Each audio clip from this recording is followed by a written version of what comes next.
And definitely you are going to be sharing with us the stock of knowledge that you have gained out there.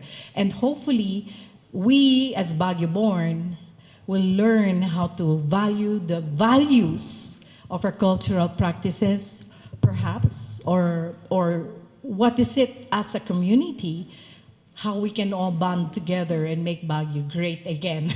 Sorry for using the word. So, ladies and gentlemen, without much ado, since, document is so long, the printing of her achievement so long, Marianne, please tell us more about the soul of Baguio, building the city's living legacy through your stories. Ladies and gentlemen, please welcome Marianne Alabanza Akers.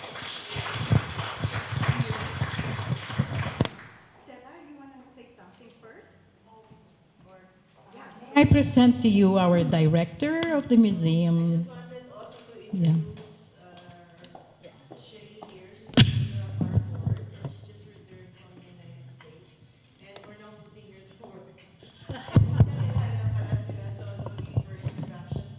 Thank you.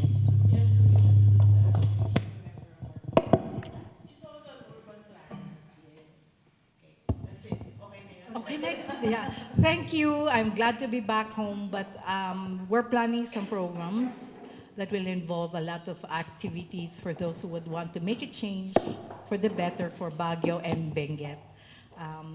We're opening now this opportunity for you to signify your interest if you are interested. Let us get know how you can give time for this program, which we'll talk about another time. So again, Marianne, take it away. Thank you. Hello. So I'm gonna stand. I think I speak better when I stand.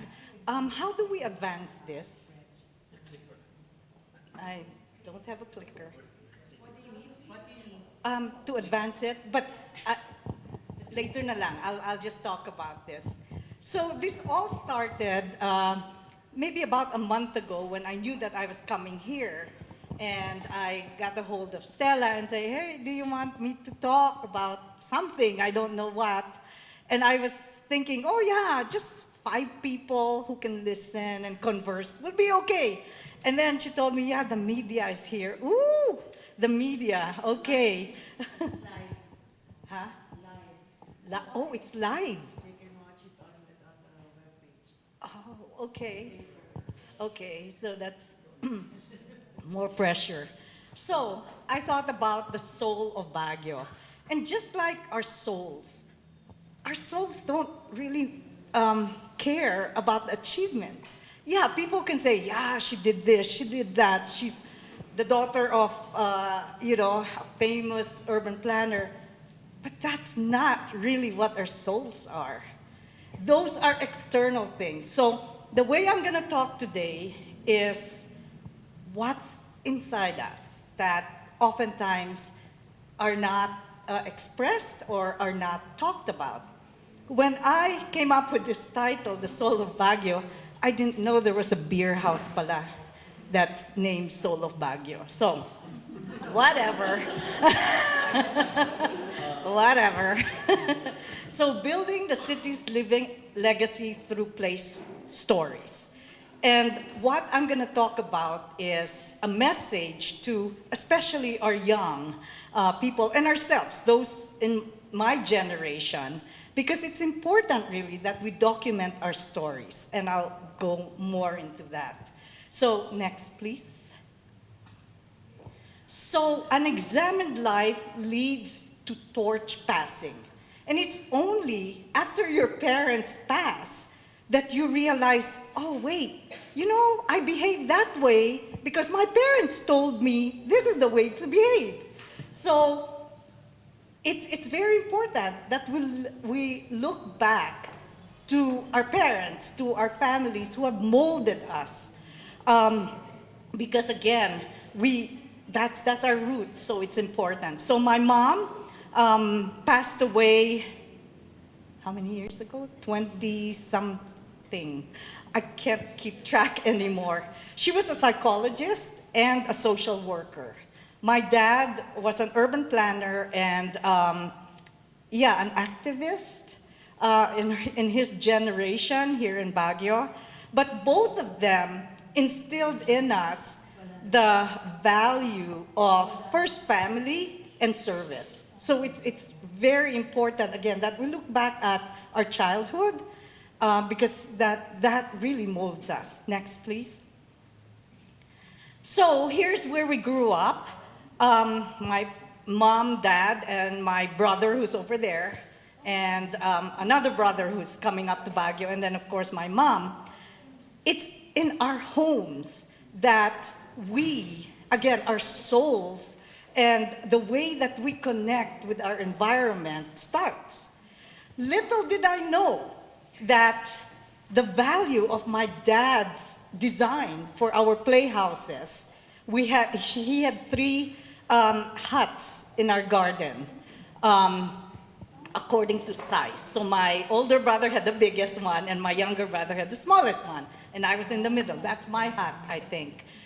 But it was only a few years ago that I realized if you look behind the picture there, it's also of huts, native. So even that early, they instilled in us, particularly my dad, instilled in us that we have to pay homage to our native roots. Again, look around your personal homes. Look at how your parents molded you. And then my mom, her influence on me is basically the people side.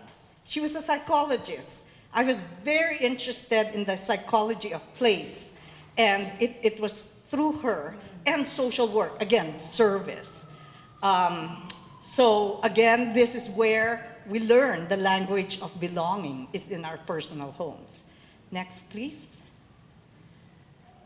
Each of us have compelling stories to tell about how places have made us think and feel.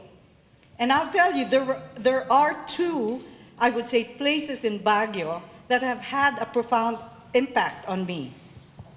First is Brent School, where we went to high school. It's not that we were rich. My mother was the guidance counselor there, and so we had a discount. But it was in Brent that our formative years as young people were formed. And that's where I kind of felt also what it means to be marginalized, what it means not to be popular, because of course the popular people were the white Americans and the rich Filipinos, and we were not that. Nevertheless though, it was here where I was taught how to think, and many of our teachers were American teachers, and they introduced us to the world that otherwise I don't think we would be knowledgeable of. John Hay was another place that influenced me a lot, influenced my family. At that time, this is where I learned the value of books. Because every Sunday afternoon, we would go, as our recreation, go to the library and spend 4 or 5 hours just sitting there reading. Because it was only in the base where you could have access to books. You had to pay. But my dad felt that the investment was worth it. So formative years again, that's where I learned how to love books. It was also in John Hay Air Base, in that place, that I also learned of marginality. How? When we and my friends, this was like, I was still in elementary, so this was in the 60s, and we had to pay a quarter or so. We didn't even know what a quarter was at the time, to pay the bus that would take us around. But at that time, we also knew the privilege of Americans who would go in and out without having to, check the police, the security didn't have to check their bags or, again, that's where I learned marginality and privilege. But again, John Hay also was a place where we learned how to protect the environment. I was walking this morning in outside the manor, and I did still feel the Baguio spirits talking to me. Those are the same trees that were there when we were growing up. So again, it taught me a lot, but at the same time, it was only later on that I realized the impact of the Americans in us. Next, please. These places echo with both privilege and unease, but I only felt the unease now as I grew older. Oh, when we were growing up, excuse me, Americans, US, white people were always the ones we had to emulate, to the extent that we put down ourselves. To be white-skinned and fair-skinned was beautiful, while those who were kayumangi, like me, were not. So, telling stories of belonging and marginalization, it could be both. It's not either or. Throughout the years, these places of memory and meaning made me understand firsthand lessons in inequality and colonialism and imperialism. Of course, when we were in UP, we knew, the Americans, the Spanish, oh, very colonial, but that was up here. But when you get older, it slowly or fastly sinks into your soul. And it's neither or. It's neither black nor white. It goes back and forth. These places of memory carries whispers of multiple histories and different social realities. And I'll tell you where I'm going with this. Next, please. When you look at books about Baguio, this particularly, City of Pines, would be cited hundreds of times. Memoirs of Baguio is another book. This one was lately, American Imperial Pastoral. But these are their stories. And yes, Tino has roots here, but she never set foot here. She grew up in the States. And again, I'm thankful to her though. She really did a very thorough historical story of Baguio. But again, that was somebody who was not of the place.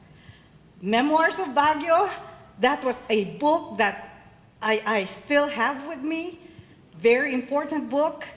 But in the beginning, the first pages, it has pictures of fathers of Baguio. And who are the fathers of Baguio? White people, white men. Where are the women? Where are the women? I'm sure these men had wives accompany them, or they wouldn't have survived. Yeah, men can't survive without women. But all I'm saying is, again, that layer of imperialism, of colonialism, we should be aware of that. But at the same time, I'm at the stage in my life where I don't necessarily detest them. Like there is a book, Love and Hate Relationship. Oh gosh, what was her name? She's I think, in fact, I think she was the one who yes, Liquanan, exactly. Yes. So she wrote about love and hate relationship based on Baguio Country Club. I like that book, but I wouldn't use those words for myself. Because to me, I don't hate the Americans. I can't. They taught me how to survive in the United States. They taught me how to read books. Would I have been given that opportunity if not for them? I don't think so. But at the same time, I realize also the impact that they've had on my mind. And there is another book called White Minds, Brown Skin. And that's exactly, our minds are white, but we're brown. So, wow, that's a paradox. Are we to solve it here? Not really. I don't think so. I don't think we can ever solve that. And that's another thing that mga films in young films in the States, oh boy, talk about radical. You know, they're very radical. And I sometimes have to tell them, you have no right to be radical about Philippine history and Philippine stories because you're not even of the place. But then it was my daughter, who's half white and Filipino, where she said, but that's their truth. Who are you to say that their stories, being in America as a Filipino, is not true to them? And she was the one who taught me, like, oh yeah. Because if you look at a lot of podcasts of mga youth, mga TikTok, they make fun of, especially our accents. They make fun of our accents. Like, how dare you? We grew up with those accents and you're making fun of us because we speak that way? And you're saying that Filipinos should be this and should be that? Hell no. But again, my daughter said, who are you to say that that's not their truth? At least they honor their heritage, whatever that means. So again, this is stories about Baguio.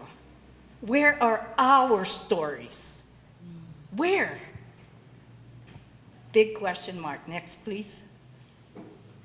Look at this. People think the Americans came here because they were good.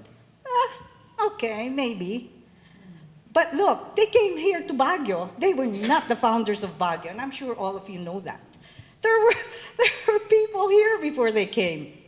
But in many of the narratives that are written and published, it's, oh, Baguio was a hill station because, it was much better for the American soldiers to go up to Baguio than for them to be shipped back to the United States for recreation, for rest and recreation. So that's how they came up to Baguio. Again, it was for their benefit. Next, please.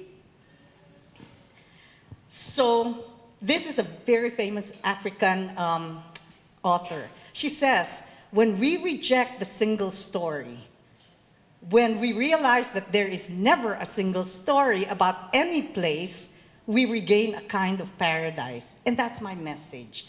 The books that we read are of one story from the American perspective, mainly. And again, I can't hate them. Those are archives that are now accessible to everyone. Should I hate them for doing that? No. At least we are able to have an idea of what it was like. Next, please.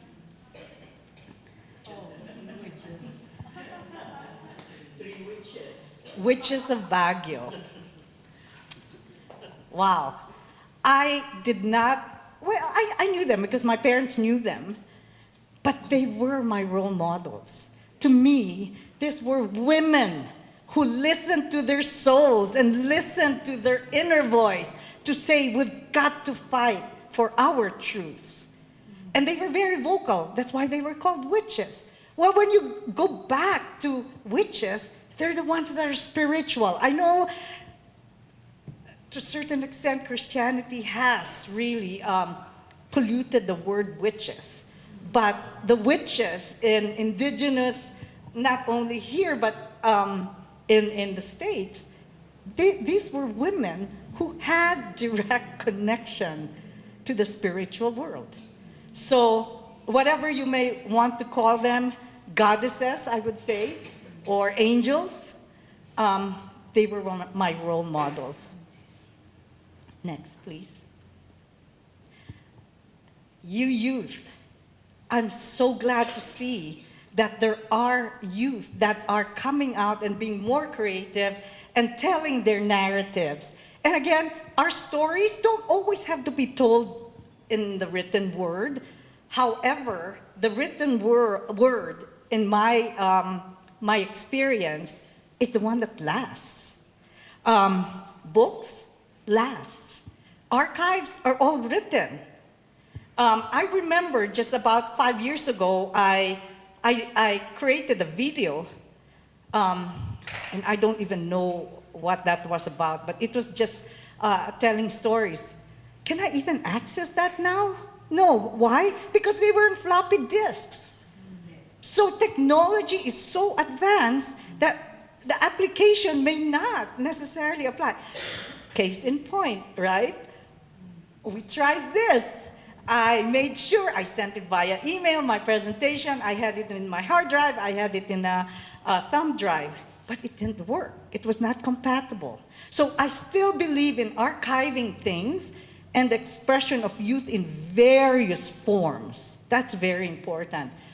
But how does this carry out in 10 years from now?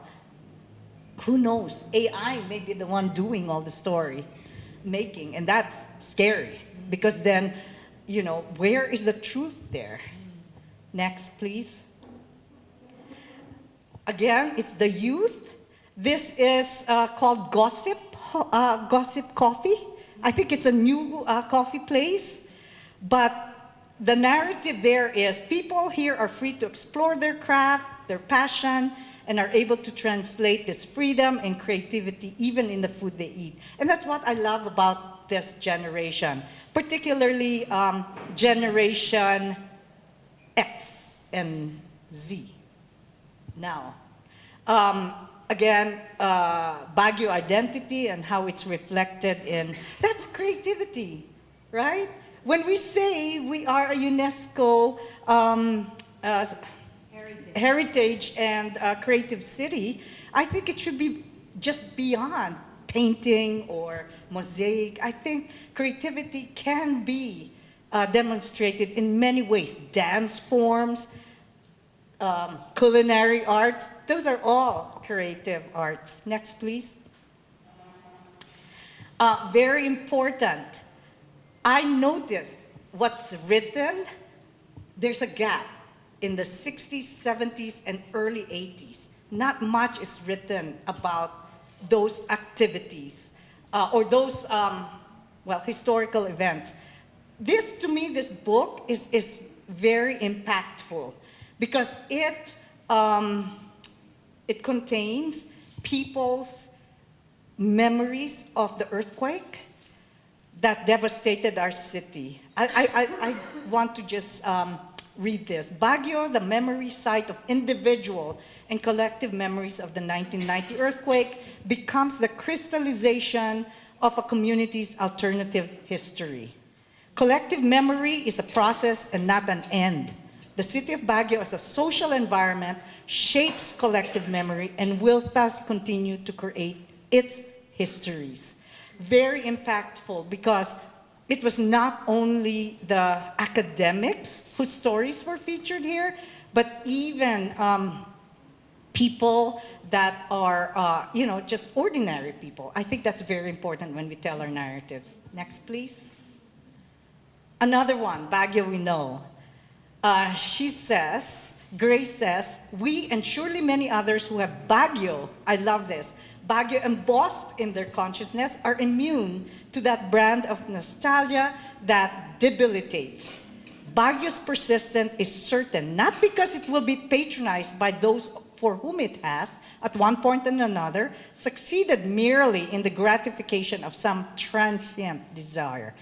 Baguio endures because it is continually remembered, re-remembered, reconjured, and reinvented. That's what our narrative stories should be about. Reinventing of Baguio by many more for whom this city is or has truly become home. And again, those years of 60s, 70s, early 80s, I don't find a lot of narratives. So it's our generation that will make those narratives. What about during the people power? Were you here when the cathedral bell was rang? Yes.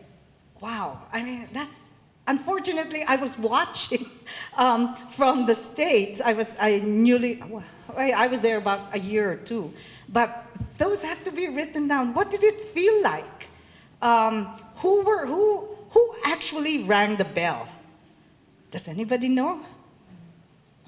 We don't know. That's gone. Unless somebody traces who rang the bell. And did they have to have permission to ring the bell? I don't know, but I know we were all ecstatic. Next, please. Rock Drillin. On this spot was Cafe Amapola. I remember Cafe Amapola. They even had a very good bookstore there. Home to me in Baguio and other creatives in the late 70s. But how many has been written about this place? Not much, really. That's where we have to fill the gap. That's my message. Next, please. This is the People Power in 1986. But who has written about this? I see a lot of narratives of EDSA. But what about Baguio?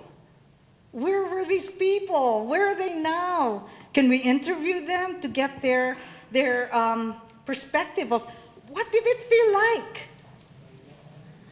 That's got to be done. Next, please. Documenting local histories and lived experiences through personal story builds our historical narrative.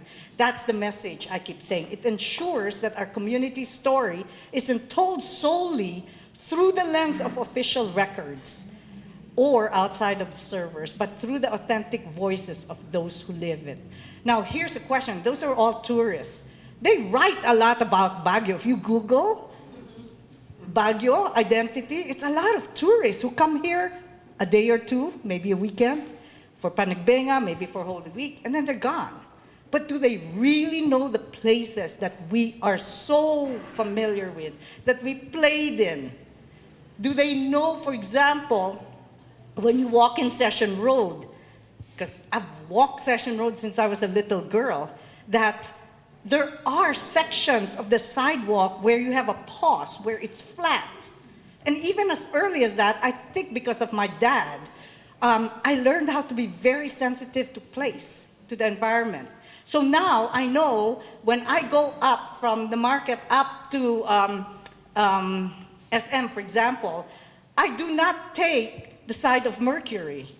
I take the side of, well, Pines Theater at that time, because there are pauses in the sidewalk, like where Session Cafe was. That's a pause. It's kind of flat there.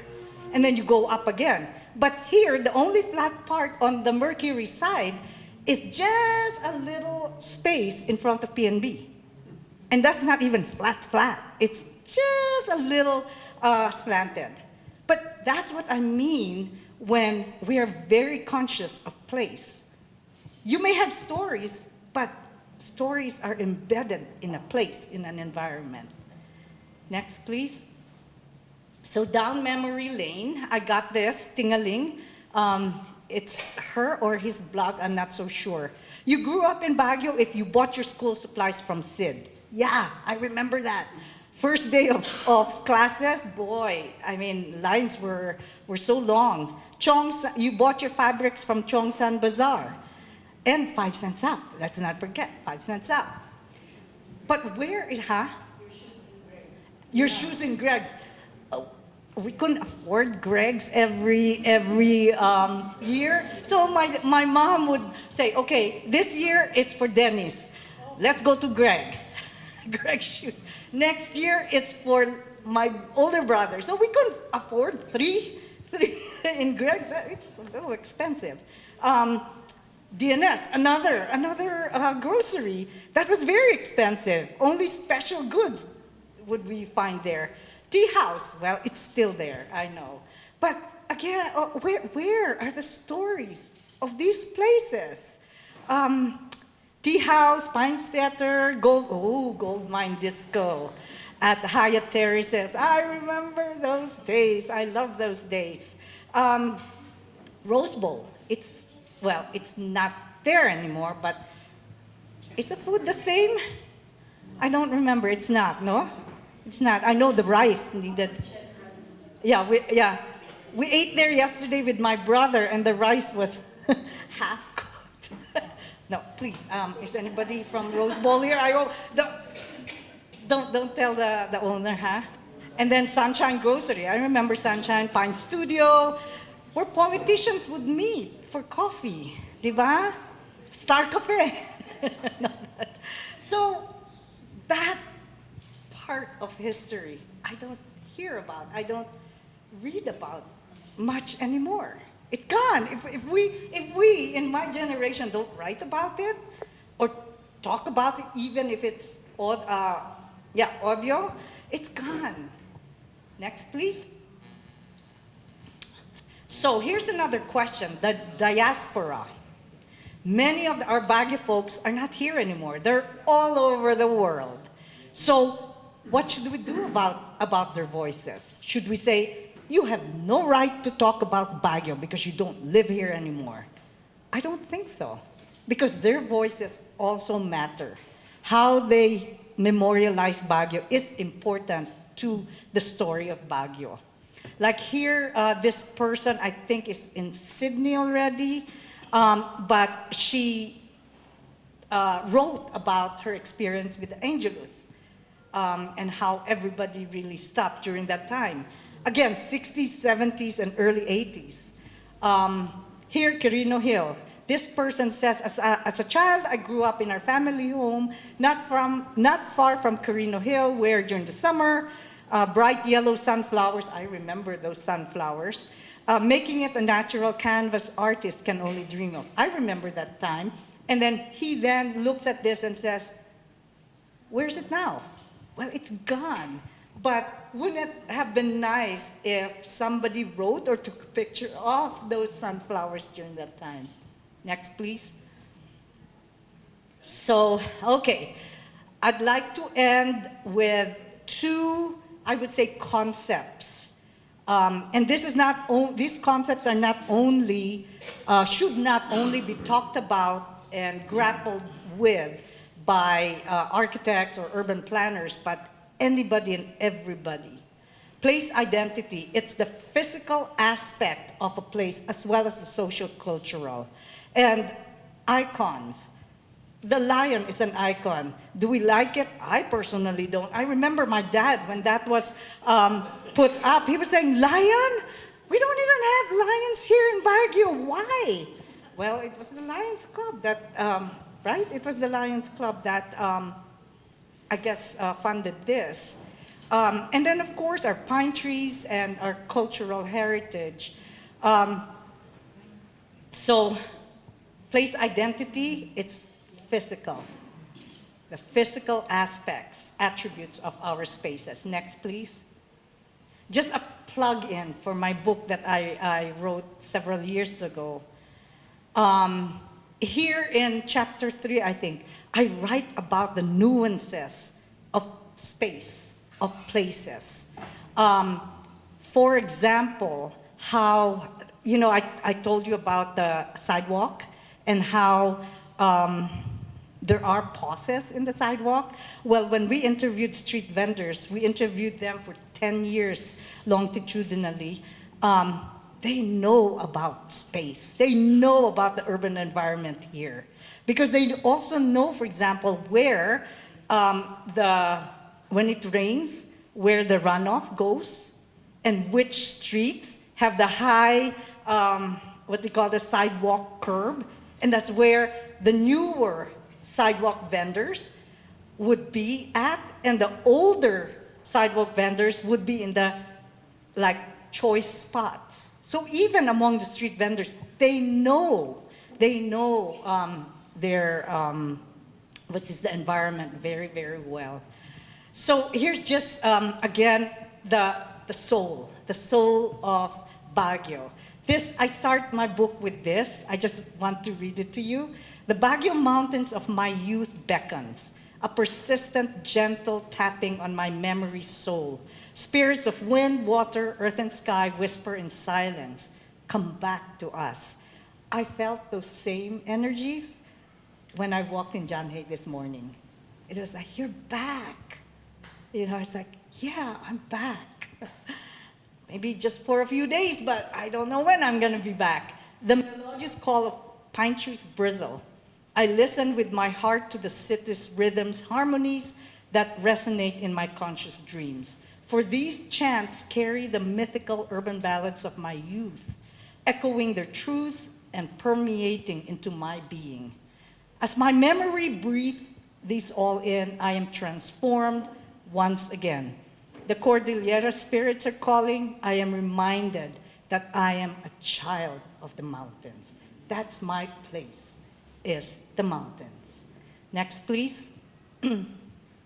So I want to talk about place attachment. This is your emotional connection with a place. A place is not just a physical space. It also has your affective connection.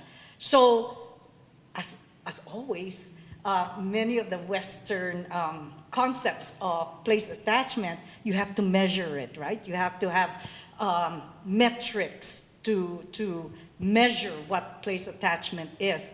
And I use many scales, survey scales, with communities in Detroit and in California. This was like, maybe about 25 years ago.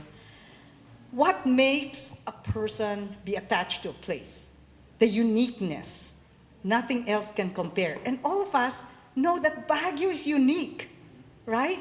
We can't find any other place. Where else did the Americans come and settle in the Philippines, except for a little of Manila? But other than that, we're unique. A sense of community, like Cherie. I mean, we did not see each other for more than 50 years, but it's like we just saw each other last week.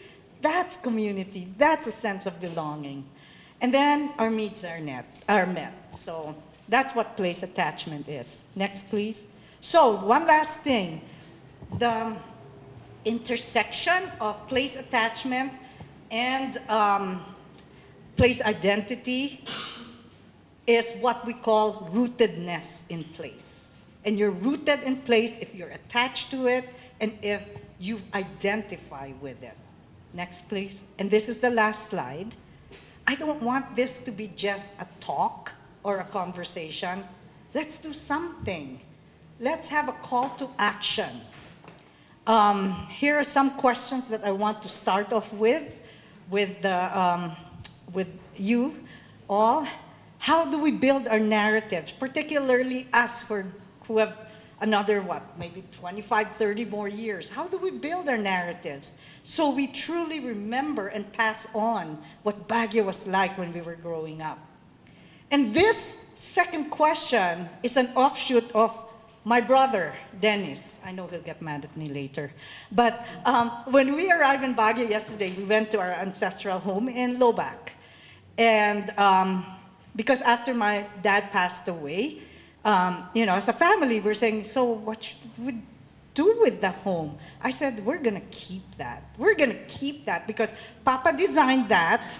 And it's one of the few, I would say, modernist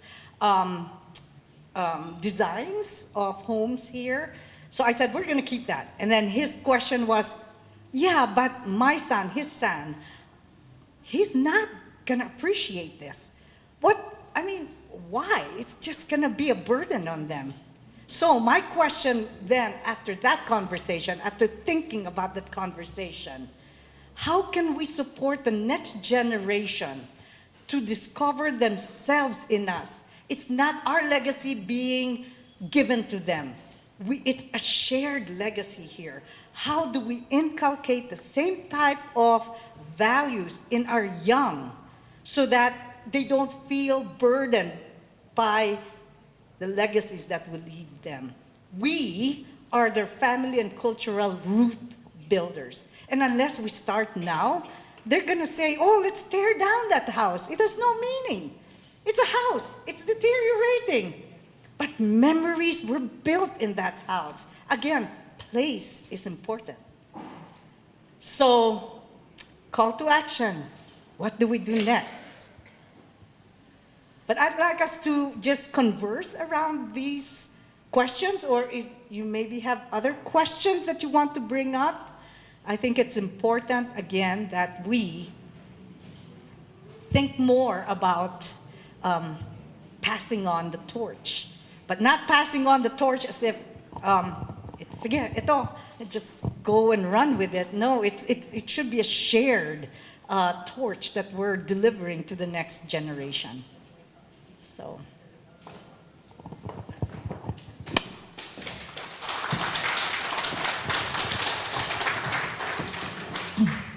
Marian, I've been looking for you for 50 years, you know. So how do we start a story? We see a lot of people here now. They're also talented with beautiful stories. I see Carino, I see Valerie, Nonet, Bennett. I see, Maela. I see a lot of people here who have a history. And how will we document these stories and fill that space? Let's start with this group. Yeah. How do we start? Okay. So, there is. Oh, is there? Okay. So one of the first things we need to do is just as a group, sit down. We can do this virtually. Sit down maybe once a month for an hour, and everybody just meet up virtually and start writing.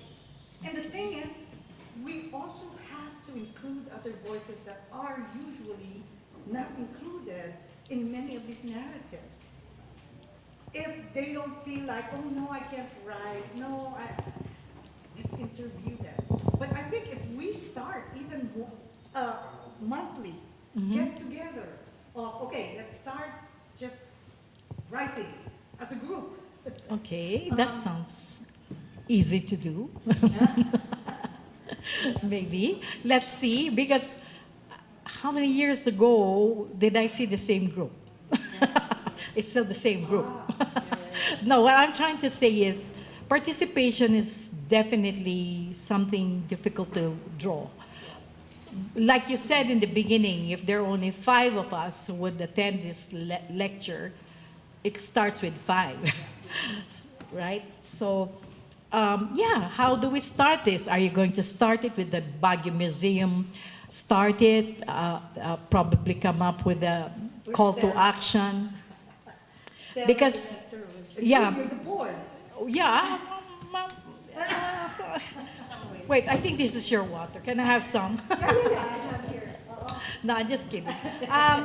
So I'm just hoping that I did announce subconsciously because Stella had other plans about getting the community together to do something, and this could be it, one of them. So for those who have talents here, by the way, on writing history and all, just wanted to announce, because I'm aboard, that they're also looking for people who can come up with stories, with how to preserve certain concerns. So just letting you know, let us know. So will this be a museum project? Considering you're a dean and you won't have time when you step out the door. No, I will make time. Because as the Cordillera spirits keep telling me, come back to us. But it's like, okay, I will, but right now, I mean, I have a daughter, a neurodivergent daughter at that, and I have a husband. So I can't uproot myself. Of course. But yes, that's one way. there's technology. Yeah, that's exactly it. So we can start with writing workshops, even just one question prompt, Okay. and all of us gather. And should it be a Baguio museum? That's for you to decide. Yeah. But I would love Yeah. to, because also when we look for funds abroad, Oh, that it's sounds best interesting, that there funds. is an institution Yes. that Yeah, okay. is local. Did rather Stella than just hear a- that? Oh, yeah, we were That's talking. okay. Yeah, that's That sounds great. Yes. So if Stella's our director would be amenable to that, maybe we can come up with a group page for those who have registered with your emails or Facebook account, and maybe reach out to them. Yeah. Right. So Yeah. there is a registry, right? Yes. Okay, so maybe we can what's this, call all of you together maybe in a month or so and continue this conversation. Yes. I'll tell you something, and I'm just being truthful here about funding. with what's happening now in the United States and DI, It's gone. Don't tell me it's gone. I'm not gonna ask government funding. It's Okay. gonna be the private sector that's gonna help. Okay. But also, America is so centered on just itself that I don't even know if they would be interested. Maybe some would, but I would go to Europe. I think Oh. European countries are much, much more open to, and I don't want to use the word help Yeah. because again, help is like very colonial Yes. mentality Yes. again. Yeah. No, they're there to uplift and engage with us. Okay, that's great. You know, so maybe Yeah. European Yes. funding Maybe sources. we can yeah. ask people who have international connections, like maybe Hubloik. And smiling, yes. Because, I want to give recognition to Hub, because Hugh, how they pronounce it. Hugh. And he has done great construction contributions, and he's not known. But he's an amazing Igorot that I've known. I'm glad to have met you, sir. So we need to document his works because, I've always wondered how much you have helped so many people here to develop their areas in your, your skills in engineering. And definitely people like him should be written about. He has done so much for the place. So you should be part of it. Right, Becky? Yes, please. I was just thinking about all of this and looking at this group. In fact, a while ago I was counting the young people among us. Obviously, the young people are the ones who live a little bit longer than we are, in these communities. Yet, on the other hand, it is the older people, like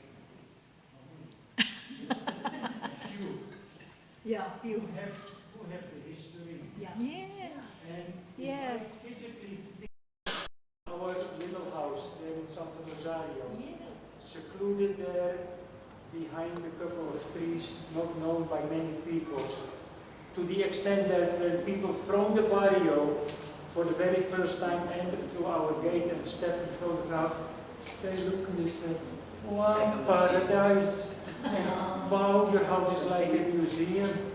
Can I look around first? I remember Father Padu visiting, Father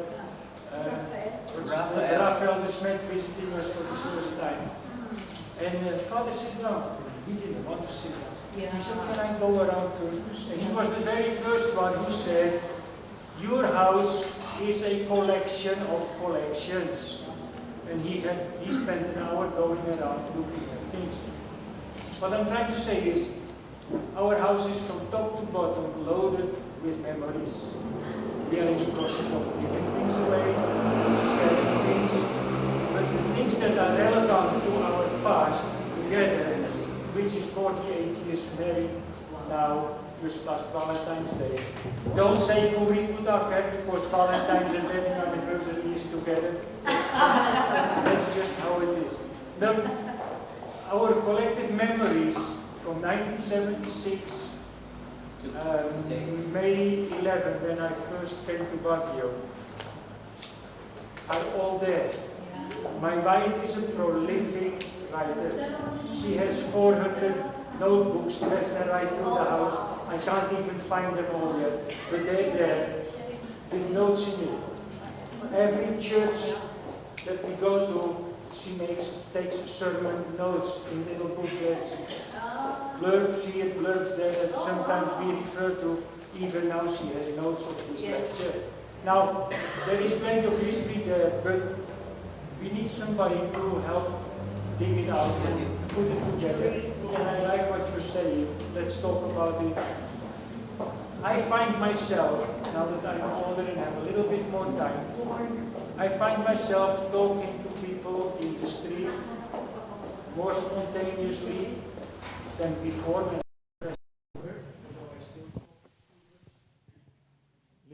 me? This is.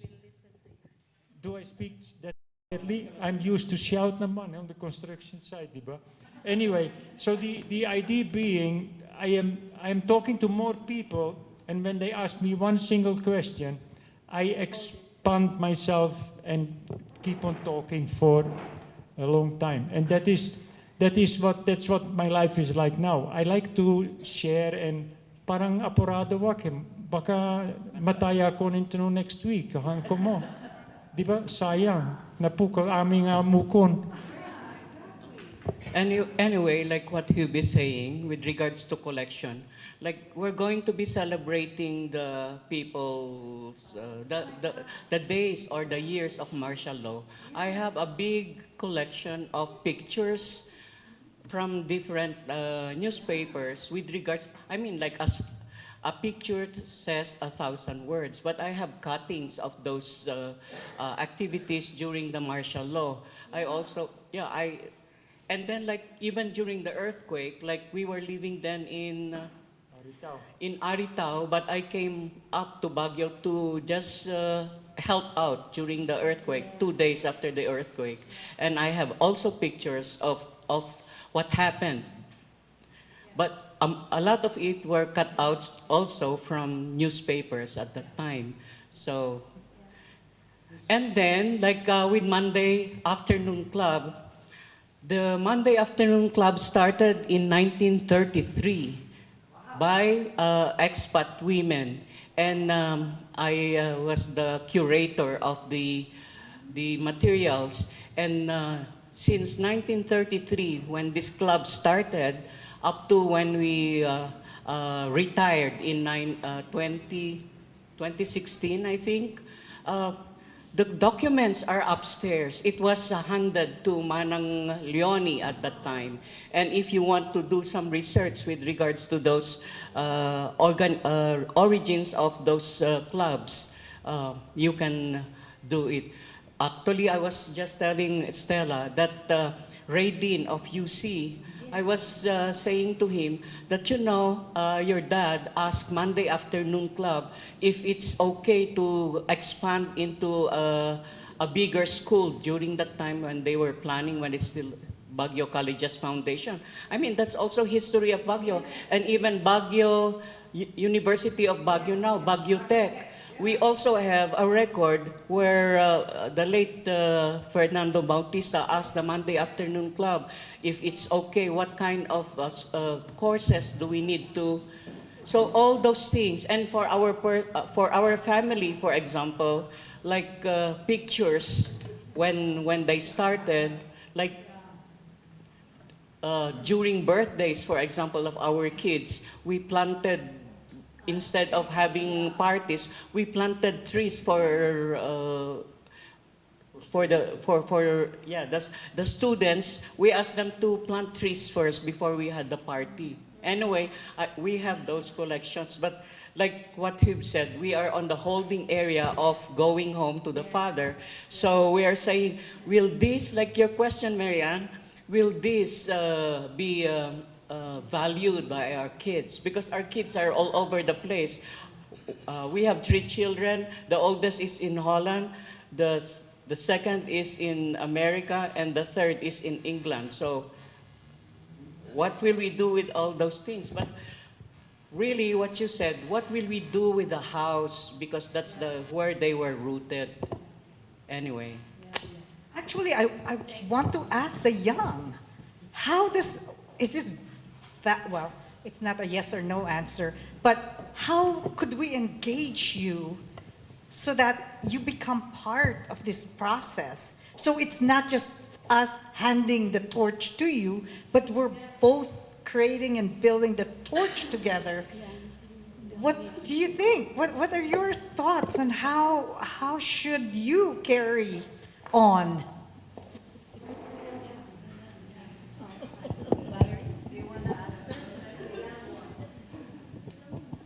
Young ones. Young ones.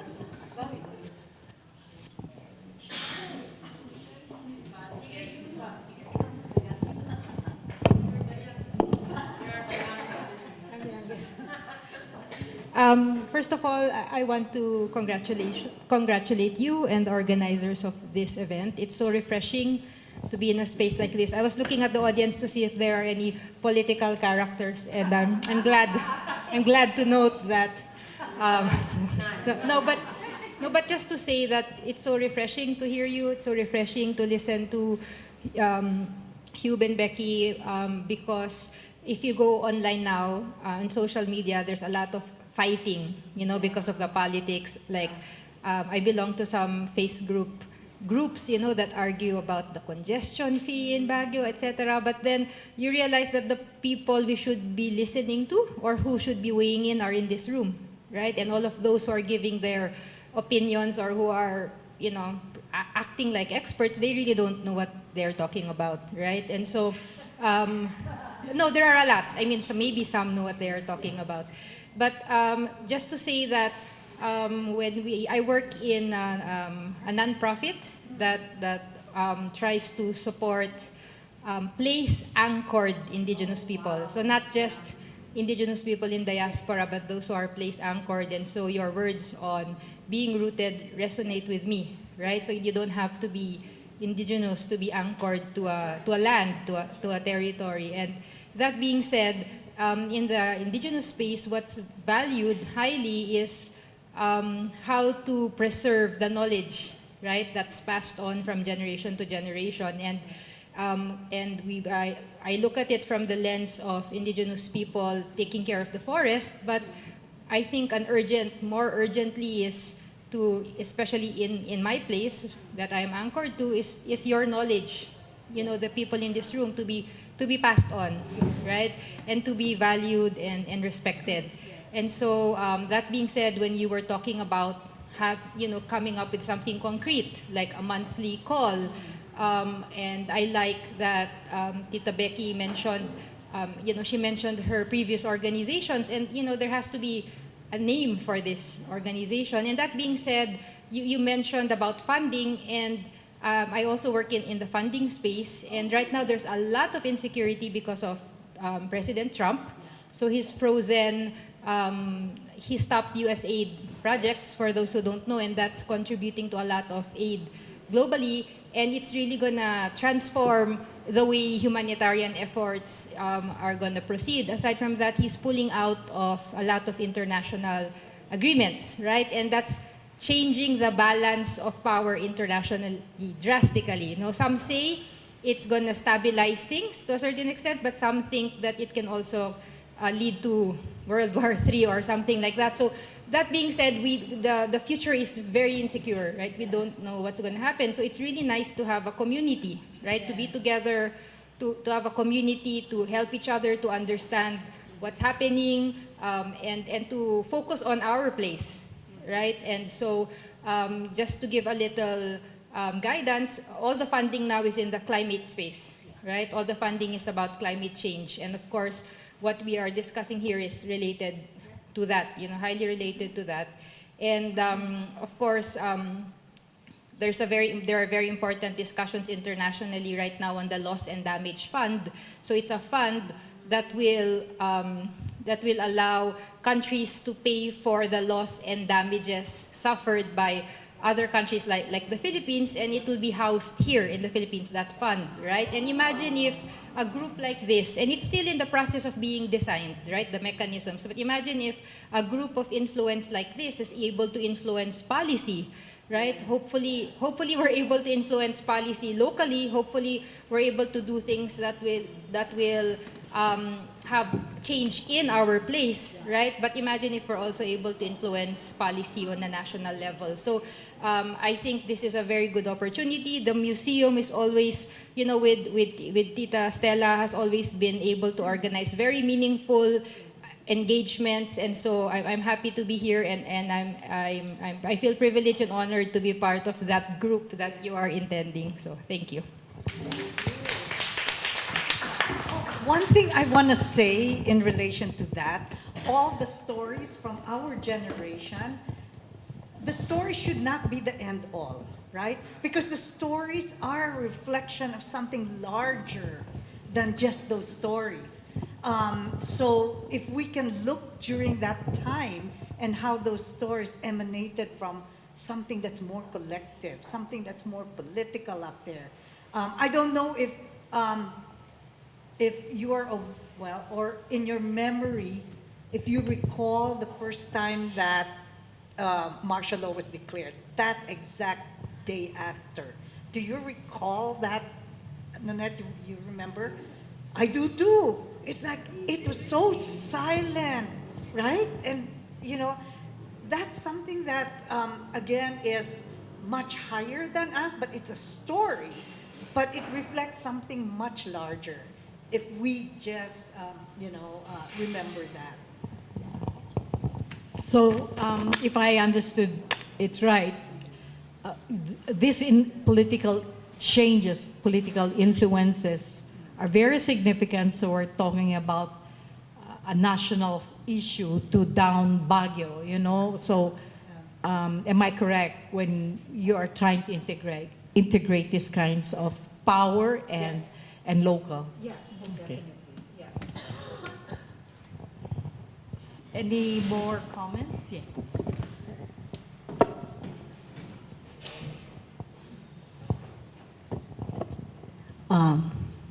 I'm Lucy.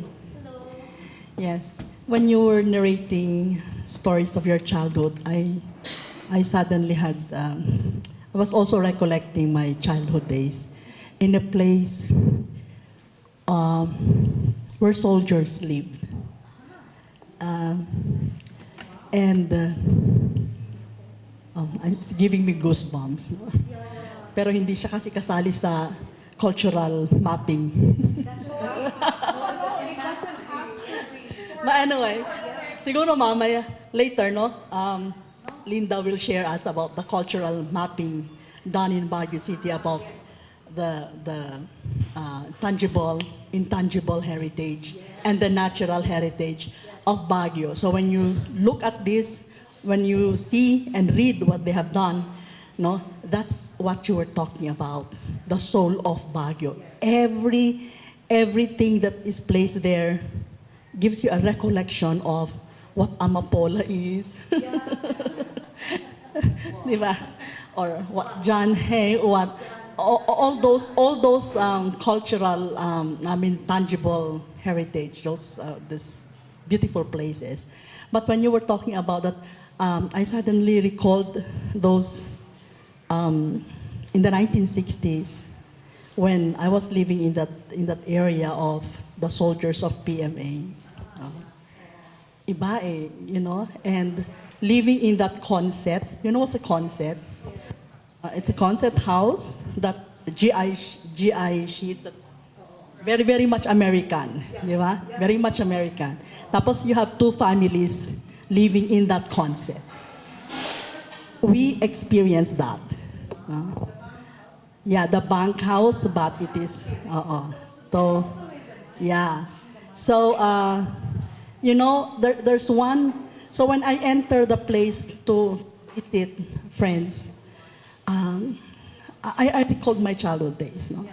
The beautiful relationship of the families of the soldiers in that place. And yung mga sundalo before, no, how very loving they were to their kids, those things. So tama yon, no. Linda can probably share, no, what what is being done with cultural mapping in Baguio City. I think they're done with the first phase and the second phase already. 2 phases already. Yeah. Yeah. Hi, Mary Ann. Hi, Sherry. These are childhood. Hi, Joy.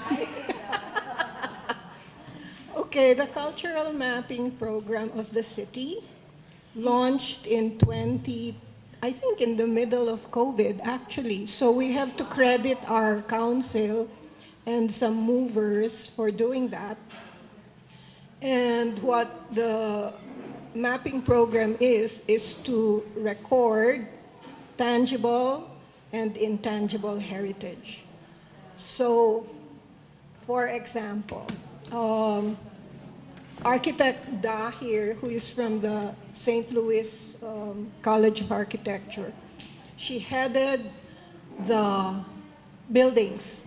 So we mapped, we call it mapping, we mapped heritage buildings. What's the best map kaya of heritage building? Casa Vallejo, for example. So its history is written as being the mess hall ba yun? Mess hall ba yun? Something of the old Baguio government center. So way before, yeah, way before the war. And then how it became, I guess, a hotel and the people who were in charge, etc. So the whole history is given, but at the same time, the architects literally map like they measure from that point to that point, then they take pictures and they describe the entire building in architectural terms. So it gets very, very technical. Pero that's done for Casa Vallejo, that's done for some buildings inside PMA, that's done for the Baguio Cathedral. The heritage of Baguio in terms of buildings. But there's also intangible heritage, both indigenous and non-indigenous. So while the Ibaloy rituals are recorded, you know, all the ritual butchering is explained, etc. There are also intangible heritage like the moving of the Virgin Mary from house to house. What do we call that? We have that. Oh, we have that, no? Yeah, you pass the Virgin Mary from at a certain month, yung ganyan. So that's recorded.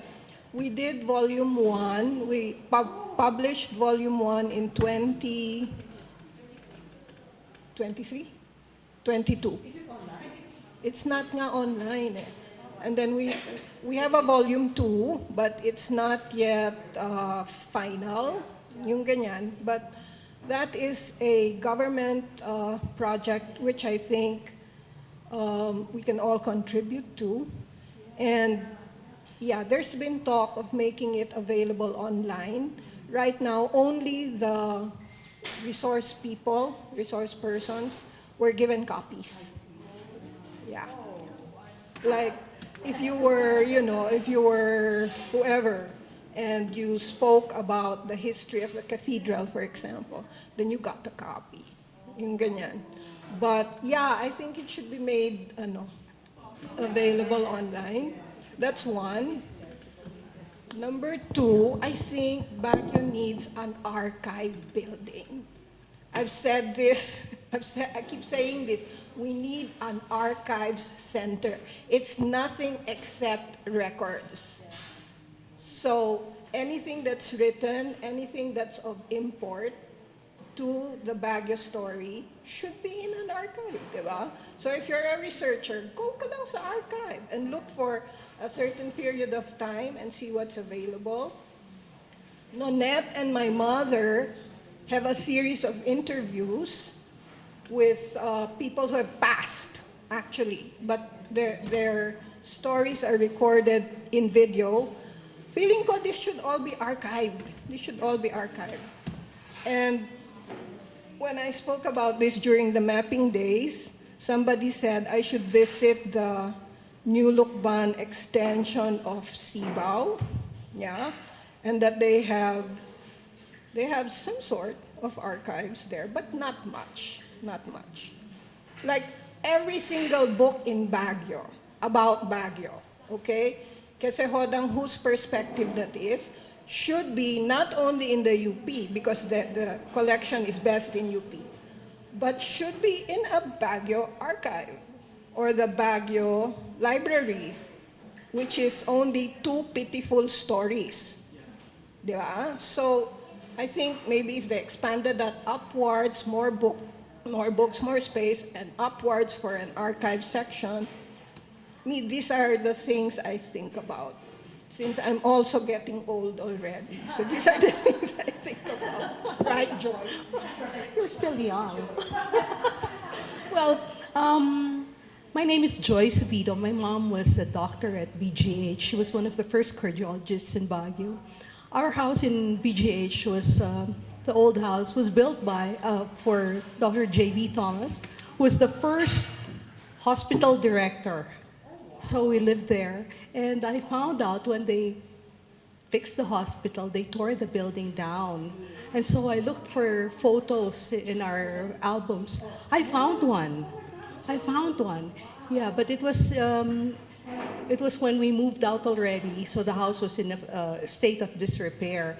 But after that, I went to our garden because my mom likes gardening.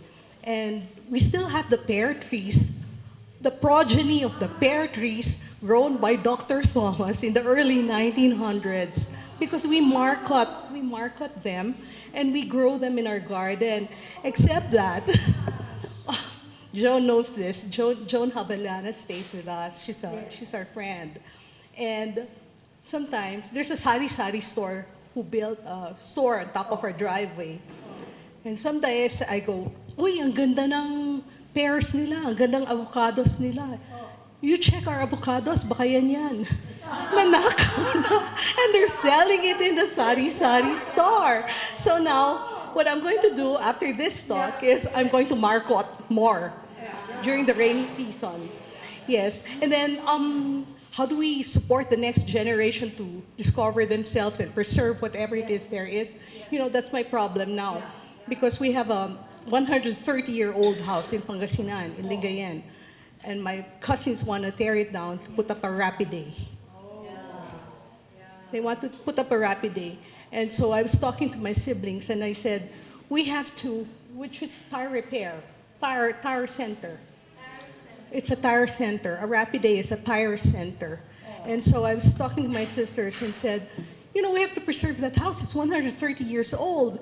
And my grandmother used to tell us that during the war, because they couldn't bring everything they had when they evacuated, they buried things in the property. So they took off the heads of the ivory heads and hands of their saints and their silverware and whatever. And after the war, we dug all around the yard and we couldn't find any. So I'm thinking it's in the lower floor. So if you tear that down, then that's gone. But how do we do that? How can we? Because finances are also important. So how? And then you talk about emotional attachment. My younger siblings have no attachment to that area anymore because they grew up in Baguio. Maybe they're attached to Baguio because they grew up here, but no longer there because they don't know our grandparents anymore. So how do we do that? I know how to do that. There are houses in the Philippines that have, there are families with 100-year-old houses. Less pa nga, 130 is just way beyond my ano na. And they team up with government for heritage purposes. They get National Historical Commission of the Philippines and the NCCA, and they are able to source funding to restore the house authentically, but usually that ends up with the house becoming a museum. Exactly, but it's not financially viable. No, you can turn it into a paying museum or something. But there are houses in the Philippines na ganon, na you can actually team up with government. But the thing is nga, they will turn it into sort of, a museum. Mm-mm. Yeah, di ba? Yeah, they do that in Negros and Iloilo. So all the old houses, because a lot have left their old homes and some are in the U.S. already. So the Department of Tourism asks the owners if they are willing to open it up to the public. So I think they give funding for that also. And then there's a caretaker, and then the caretaker just collects for their salary and the upkeep of the old houses? You know, that's a good question about the economics. A museum, and Stella knows this very well, is not sustainable.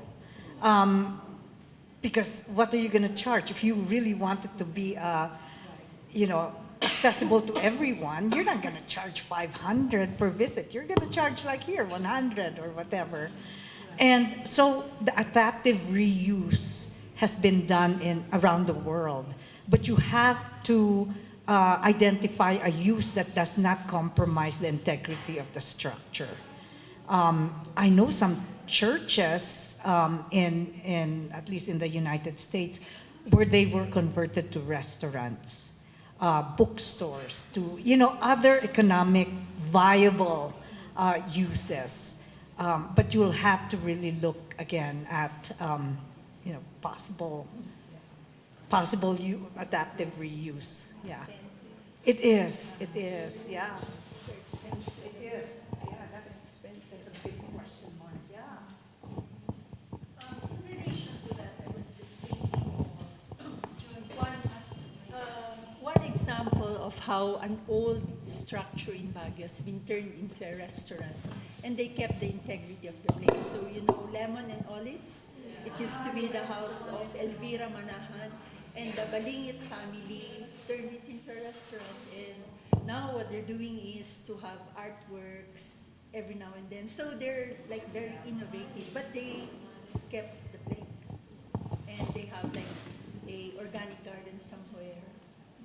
So that's another one. And I was telling Joy a while ago, I know somebody who owns a 100+ years house somewhere in Vigan. It's the Villa Angela.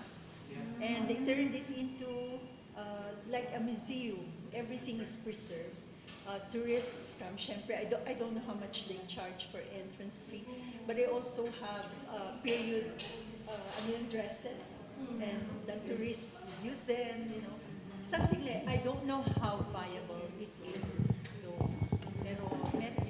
But the other thing I wanted to look at is many of the old, or the profile of Baguio has been changing much too fast with the rise of high-rise condominiums. Look, for example, around the Aguinaldo Museum. It's all the high-rises of mega towers. And there are 7 mega towers. One is ongoing dito sa City Lights, below the City Lights, across the Bellera. And that's owned by 3 families. One is the pool zone. It's literally obliterating the skyline. So we're also looking at super progress that has destroyed in many ways the soul of the city. And of course, we know there are carrying capacity studies that have been done. Many years it's discussed in the NEDA. People are invited to attend that. I attended 1 or 2. But it's just in paper. It seems to me it's not guiding how the city is being, transformed. I don't know how much transformation we need until you go to, for example, I go to a condominium somewhere in Outlook Drive. It's been there for 10 years and it smells. The sewage system literally is bursting and the city is going to be affected. And we see this in many other places. So while we want to talk about the soul of the city, and all of us, I think, are one in the idea that we need to record it for purposes of posterity, for memory, so that people don't forget. But at the same time, we're overrun by people who think there's still a lot of economic value. So ang daming conflicts of interest. And especially when you have non-Baguio people who are coming in and converting this into the investors, and they're all over the place. With Linda and I, because I live in Canino subdivision, owned by Linda's family. And our area was called Sip Sip Net before because it was dark.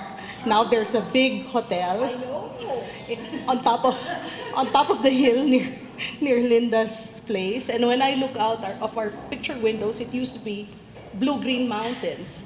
And so now I see the water tanks, the condo of the hotel. That's apparently a skyline of Baguio, all the buildings above everywhere. Well, we can see the sentiments of the people right now. And I have a question for you too, Marianne, considering you're talking about environmental design. Generally speaking, in your experience, you talked about Chicago, correct, and other areas that are growing. Change is inevitable. So how do we adapt to preserving our cultural memories and roots that we will leave to our next generation with the changes that are happening now? You're not saying you have a solution to stop progress, right? It's not that. But how do you integrate progress and establishing the roots and preserving these memories significantly? See, I truly believe that our voices are very strong. And the media is also a powerful tool, a weapon, in fact. And so I think that's where our voices will be heard. I agree with you. All these high rises, it's like we have not learned from the earthquake. And that's why it's important that we bring back these memories for the next generation to realize we can't continue the way we have been continuing. So again, I think our voices will be, well, I don't know if they'll be listened to, but at least if we just keep persisting and persisting and persisting. The dynasty, the political dynasty is so real here. We need a woman mayor. I'll be blunt. We need a woman mayor who can fight for rootedness in Baguio and not succumb necessarily. I know the game of, okay, we need some investors or Baguio will just deteriorate.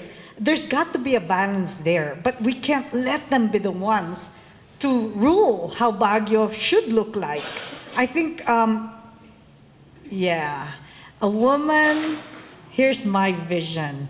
Before I die, I hope there will be a woman mayor who's very strong, who knows how to do the political game, but not sell the soul of Baguio.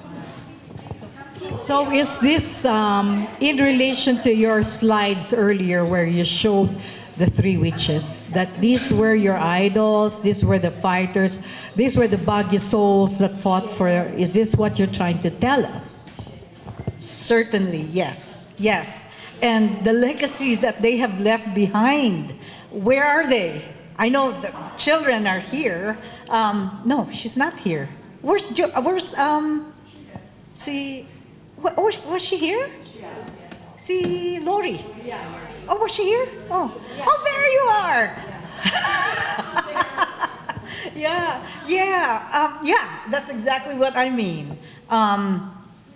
They were vocal, but they knew also how to play the game. It's people who know how to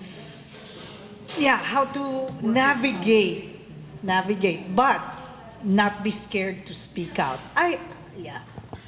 Okay, so yes, did you have a question?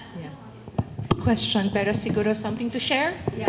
Kasi I am with with Ma'am Linda during the mapping thing. And what I asked SLU to hire me back. Kasi it was during the pandemic, I asked myself to alis tapos come back. So what I'm doing now is I'm teaching heritage to college students, fifth-year students in SLU, specific to cultural mapping. So I am now, our capstone project is to have at least a map of one old structure in Baguio. My first the research work was to go around Baguio and look for houses that are 60 years old and above. And to share lang, I asked for feedback from the students, and what they said was, one, it was frustrating because they can't talk to the owners kasi the owners are not here. Yeah. Tapos they talk to the barangay people, and they don't have a list of the old structures in their barangays. Wow. Pero so I asked them to ask for the history of the barangay kasi the city asks the barangays to have a copy of their history. They can't. Some of them don't. So they looked around, and some have naman the history and they know those, so they shared it. Then some of them said na, one particular student said na, I thought walang kwenta yung ginagawa natin na activity. Pero when they went to Quezon Hill, kasi their area was Quezon Hill, sabi na, ma'am, they showed us this big house, this very old colonial house, the Quezon Mansion daw. Tapos sabi niya, ma'am, to be in that place, it was a different experience. Tapos sabi ko, yes, goal achieved. So hopefully, kasi they're 5th year, so medyo hectic on thesis, pero sabi ko, capstone project to, hindi pwedeng hindi gawin. So they will be giving me ano. So it is naman nice. Some of the students actually from the past year said, ma'am, mas alam ko pa ang history ng Baguio kaysa sa town ko sa baba. So sabi, you might as well push for the cultural mapping in your barangays. I mean, in your town, sabi kong ganyan. So, it's good to know na we can reach the students in that way. Yes. And that's why that's such a beautiful story. Because see, you were able to touch the lives of the next generation without probably knowing that you were going to be that significant. It was just a project, right? But see, you touched it. And you know what? The youth, they resonate with stories. You can't necessarily give them all the technical aspects of a historic home. But if you tell stories about the people who lived in that home, it resonates with them. So I think that's one of the ways that we can reach the younger generation is through our stories. Yes. Yeah. I'm not from Baguio, pero when I was with the project, I said, ang ganda. Yeah. Never-ending wonder. Yeah. I am very greedy nga na every time we went to a place, gusto ko kasama ako. I want to reach every sort of Baguio to see the roots. Yes. Pero we can't. Kasi that's not allowed. Oh, it's amazing that someone's documenting the historical buildings. At the same time, the stories you were talking about, like significant areas in your list again from a while back, like where's fireplace? Yeah. Fireplace. Right? Yes. And that's what she was talking about, where those folk singing and singers and all that. Who's going to tell that story? You know? Yeah.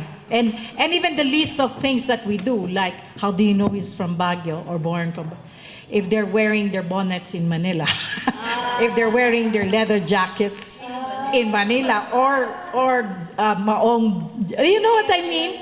So who's going to document this? There's a lot more to discover. Yes, Becky. Two weeks ago, United Church of Christ near Barnum celebrated its 114th year of anniversary. And with that, there are pictures of this place of UCCP at the basement or at the multipurpose. So, I mean, Erlene Alcantara, you know her, she has a lot of pictures also. And then there was a link that was given on Facebook with regards to 100th year of Protestantism in the Philippines, which is located in Baguio. Those things are really, actually this building is under the Heritage Association of Baguio. Oh, it's a marker, and like before it needs also some repairs. But before we could do some certain repairs, we need to consult with this committee. But really, there's plenty of pictures that are really like it's also talking about the whole area of the Central Business District. That's one. The other one is our newspaper, local newspaper, Midland Courier, that has just closed. A few years back, there is a write-up of, I mean, she's a politician, but Lulu Tabanda did a they had a series of how the different streets in Baguio had gotten their name. So I think like when we passed by Midland Courier a few last January, they said that they're going to be in a museum. They're going to start a museum, but I think like what you're saying, that there should be an archive where all these things can be found. So anyway, that's for the information of people, or for your student, with regards to the streets of Baguio or the Central Business District. Baguio Midland Courier has had a publication a few years back with regards to the name of these streets, and it's quite interesting. Where can we get that publication? Baguio Midland Courier, but I'd like to share, Dr. Mary Ann.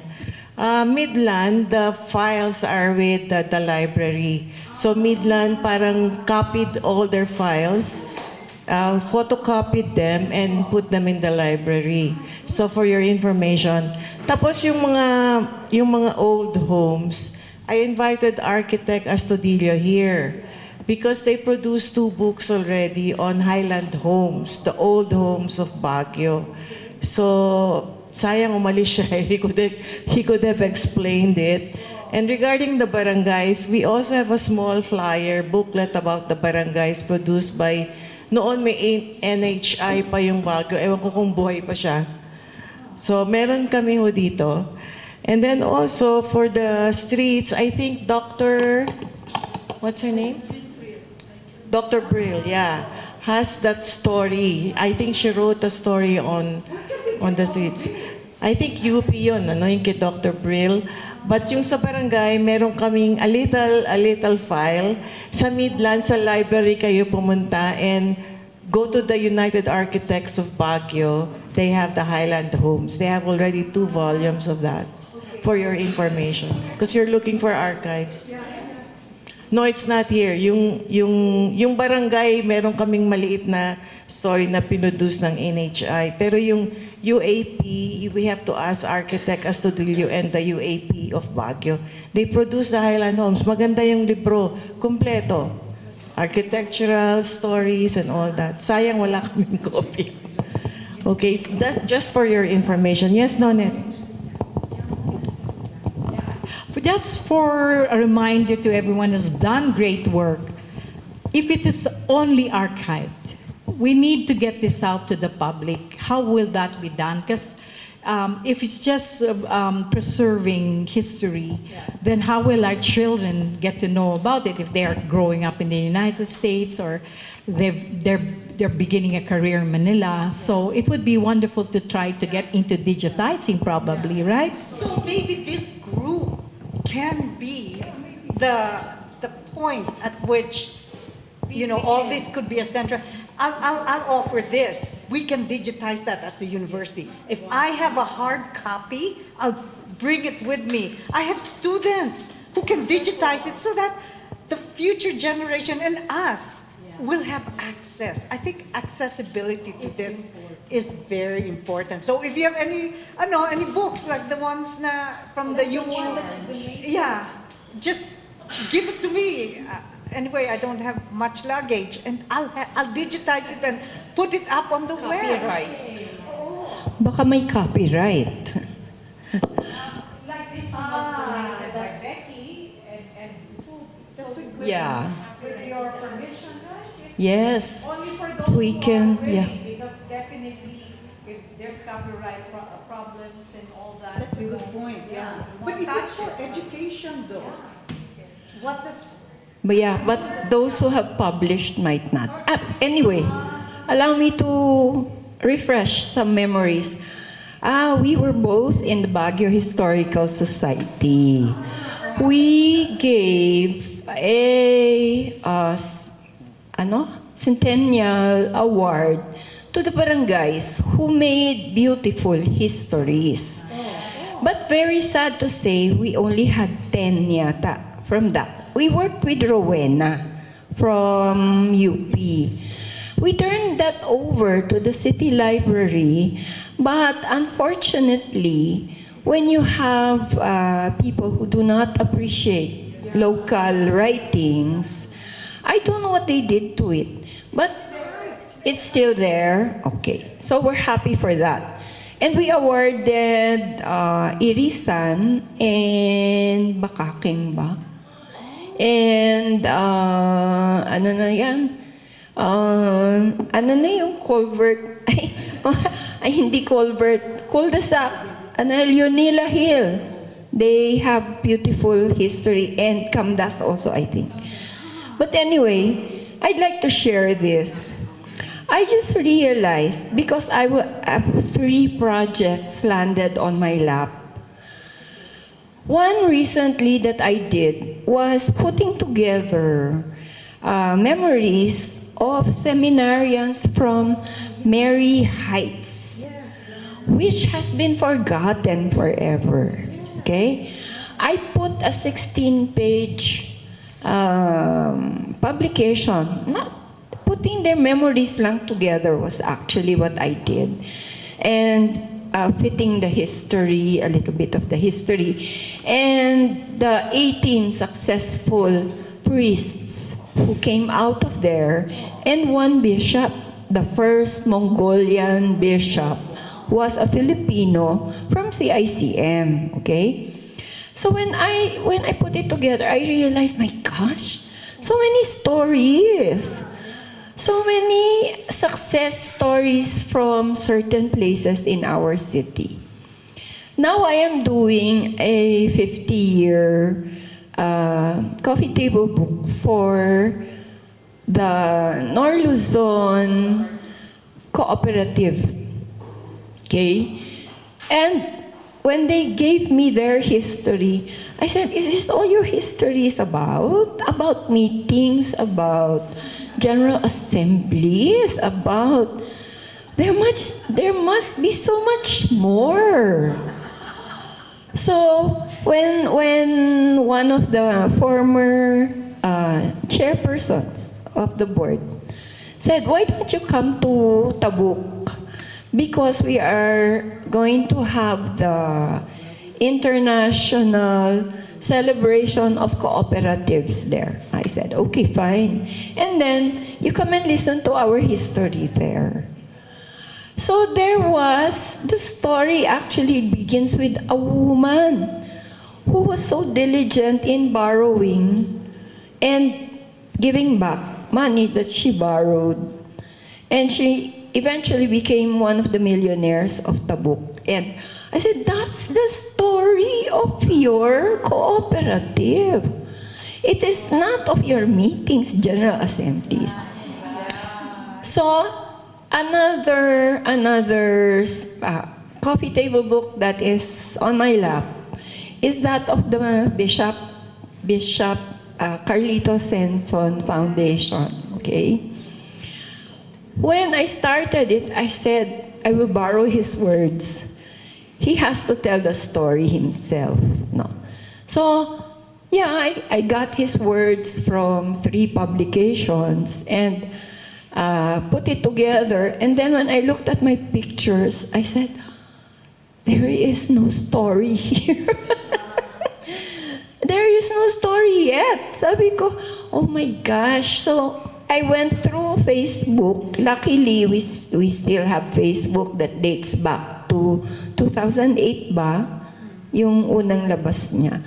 And I found some of our memories with the bishop there. Because he indeed has a very big contribution to Baguio history.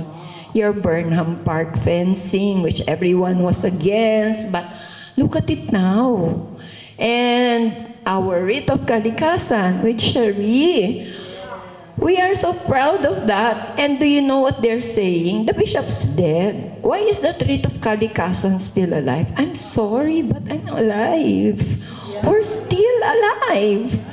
And we're gonna fight you tooth and nail to keep that there. But, yun. So, these are really things that we have to sit down and put together and write about. I'm glad I came. I was being torn between cybercrime and this. I said, no, I promised I would come. Okay, thank you. Thank you very much for wrapping up. It's almost noontime, so if there's, yes, we probably get a few last words of Billion to our esteemed guest speaker today with regards to probably where to start, right? At least where to start and how are we going to get all these stories. By the way, before I pass this to you, Nona, thank you for capsulizing how we should tell the story, because there are people behind it, experiences and hardship that goes into the home, that goes into the foundation, that goes into the fence. So it's not just the fence itself, but the people who work so hard for it. That is the story. Yeah, so Marianne, there's so much. We're so inspired. Perhaps you could end it with probably encouraging everyone what we can do to hand over to you. Yeah. And probably we can make a follow-up on how we can meet at least once a month to probably brainstorm, to start with brainstorm. And for those who would like to join us, we'd like to have your emails. How does it work? Email or, yeah. Okay, and then we will get in touch with everyone here if that is possible. So here's Marianne, and I'd like to pass the last words to you. My last word is thank you. But yeah. To mention, this is the book of the artist. It's called Tiwong. So it's a A to Z story of terms and everything in the Cordilleras, Bulul. And there are 13 stories interspersed with it. Wow. Artists, Bulul, Yeah. and all that. You can buy it here. Actually, no, actually, they sell it at Mount Cloud. Pero, okay. Hawaiian, who Yes, started Hawaiian, this, yeah. gave us copies to sell. It's very sellable because of the things that are contained inside. And if you're looking for things to read, Yeah. something that's very, very good. Yeah. And also, before Mary Ann, We'd like to soft opening. this is the soft opening yes, of yes, the yes, yes. mosaic art of the Mighty Booteds. They're, no, it's okay. And then, before Mary Ann gives you the farewell, the invitation, closing, we have lunch after. So, sponsored by Mary Ann. And thank you. Well, thank you so much. And again, this is just the first. Okay? And we know, I'm volunteering. If you can give me some hard copies, and you brought a very good issue about the copyright. I need to find out more about the copyright laws here. But maybe, again, if it's a university who digitizes it, again, I don't know. But this is just a first, because it's also for, the next generation. So let's... Oh yeah, exactly. It's online, yeah, and the stories. That's where your students' generation. Yeah, think about yourself when you were that age. Di ba? Kung minsan boring kung walang story, but humanize the places that we're talking about. That's how to reach the younger generation. So thank you.